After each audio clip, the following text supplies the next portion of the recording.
તમારા પ્લોટ કે પ્રોપર્ટીનું મોઢું ગાય જેવું છે કે સિંહ જેવું? તમને થશે આ હું શું બોલું છું, પણ બિલીવ મી, જગ્યામાં સફળતાનો મોટો આધાર ગૌમુખી પ્લોટ અને શેરમુખી પ્લોટ પર પણ હોય છે. ગૌમુખી પ્લોટ એટલે જેમ ગાય માતાનું માથું આગળ નાનું અને પાછળ મોટું હોય છે, તેમ જે પ્લોટનો ફ્રન્ટ આગળથી નાનો અને બેક સાઈડ મોટી હોય છે એવા પ્લોટને ગૌમુખી પ્લોટ કહેવાય. અને આવા પ્રકારના પ્લોટ રેસિડેન્શિયલ માટે પરફેક્ટ હોય છે. અને જો ઘરે શાંતિ અને પ્રાઇવેસી લેવી હોય ને તો આ પ્રકારનો પ્લોટ લેજો.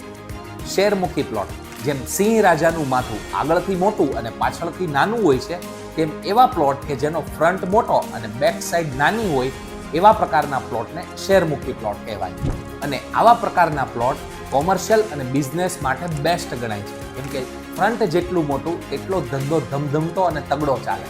સૌના માટે આ જાણવું જરૂરી છે, કારણ કે જો ઘર માટે તમે શેરમુખી પ્લોટ લેશો ને તો ધંધો બરાબર નહીં ચાલે, અને ધંધા માટે જો ગૌમુખી પ્લોટ લેશો ને તો પછી રોવાનો વારો આવશે. તો હવે કોઈ પણ પ્લોટ અથવા તો પ્રોપર્ટી લેવા જાવ ત્યારે આ રીલ યાદ રહે એના માટે સેવ કરી લેજો. તમારી પ્રોપર્ટીનું મુખ ગૌમુખી છે કે શેરમુખી એ તો અમને નથી ખબર, પણ જો હજુ સુધી તમે અમને ફોલો નથી કર્યા ને તો નુકસાન ચોક્કસથી તમારું જ છે.